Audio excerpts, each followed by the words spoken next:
Our government has had a difficult time dealing with many of these problems. And the founding fathers, I think, very appropriately set up many checks and balances between the departments of the Congress and the judicial branch and the executive branch.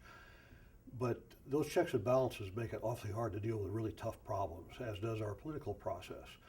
And so I think some group that's well-informed, well-intentioned, that can sit down and represent different points of view and talk intelligently and courteously to one another could offer some solutions that are not likely to ever come out of our government itself.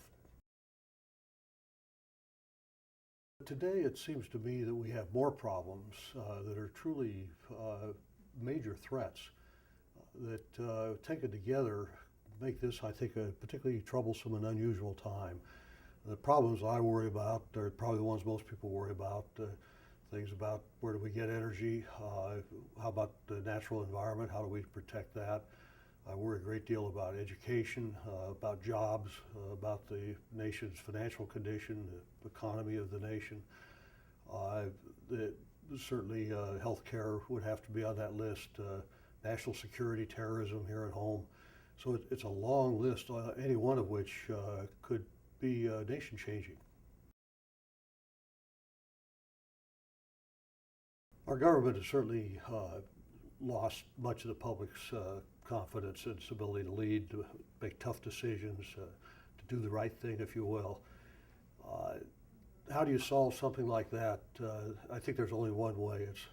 It's like an athletic team that's on a losing streak. The only way to turn that around is to win, and the fans will regain confidence quickly. And our government has to solve some problems, and when it solves those problems, the people will have faith in it. If it doesn't solve those problems, people will continue to have less faith than they do today, which frankly isn't a great deal among many of the people I talk to.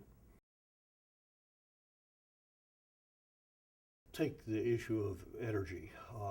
First of all, where are we going to get our energy? That's a key question.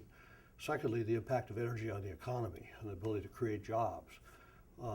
Then you add to that the impact of energy on the environment. If we have future wars, energy could very likely be one of the triggers of those wars. So just in this brief moment, I've talked about responsibilities of the Departments of Defense, Homeland Security, State, Energy, the Environmental Protection Agency, and so on. And too often we try to address these problems that this month we'll deal with energy, next month we'll deal with healthcare, and so on. They're so coupled that it needs an overarching view, which is something that a committee like this one can provide. Only 4% of our workforce today are scientists and engineers, but they disproportionately create jobs for the other 96% of our population. And America has had a great lead in science and in engineering. It's a lead that could be shown we're losing. Gradually it's eroding, partly because others are getting better, but partly because we've not paid attention. The real challenge there, of course, is it goes back to education. And when you get into education, you discover we have the finest universities in the world. One of our great advantages. We have some of the worst public schools in the world, one of our great disadvantages. And we have to fix the latter if we have any hope of having the kind of people that could be good scientists and engineers in the future, that could create jobs for others, that could build a strong economy, that can pay for national security and health care and so on. If I had a couple of minutes or a minute in an elevator with all of America's citizens, I think the first thing I would say is that as citizens, as individual citizens, we have to understand that we can't expect more from our government and want to pay less in taxes, that we have to control our desires. We're going to have to take care of more ourselves. We're going to have to be more independent. We're going to have to take care of our families. Secondly, I would say that every individual can make a contribution. It may be serving on your local school board. It may be serving the Red Cross, the Boy Scouts, or the Girl Scouts, or whatever.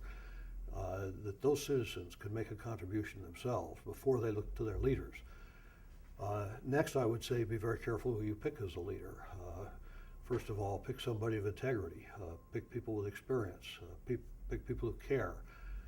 People who could put the nation's interest above their own interest, terribly important. And then lastly, hold those leaders accountable. And if the leaders don't solve problems, get new leaders.